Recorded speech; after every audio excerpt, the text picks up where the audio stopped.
you have to do a bit of explanation for it. Has anybody heard of a Selkie? Yeah. Yes. A couple of people have. For those who haven't, it's a Scottish folk tale about a sea creature that looks like a seal, and then once a month at full moon, it will come up and shed its skin, and it will look like a human, and it will dance as a human on the sand on the beach. And in the story, a man is watching them dancing, and he falls in love with one of them, so he steals her skin and takes her in. When she can't get back in the ocean with her friends, he takes her in. And years later, they've had children together, they get married. One of the children finds the skin and brings it to her and says, "What's this?" And she takes it and runs back into the sea and is never seen again. And as a kid, you think, "Oh, that's really sad. She left him." And as an adult, you think, that sounds like a terrible relationship. Like, he stole her skin. So yeah, this is a poem about that. This is Selkie. I keep the slivers of her self-esteem in a jar on the bathroom shelf.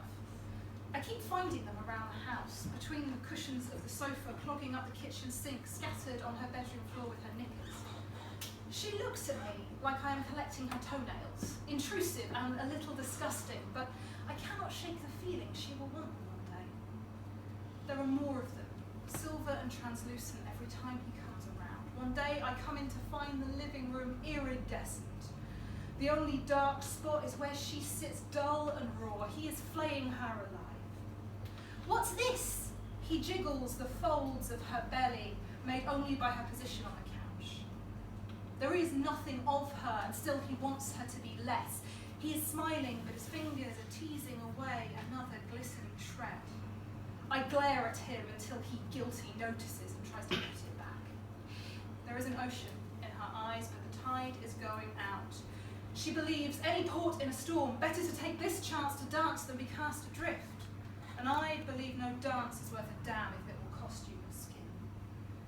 When she moves in with him, I fold the slivers from the overflowing jar as best I can and put them in her suitcase in the hope that one day, when her exposed soul is cold, she will mistake them for a cardigan. Put them back on.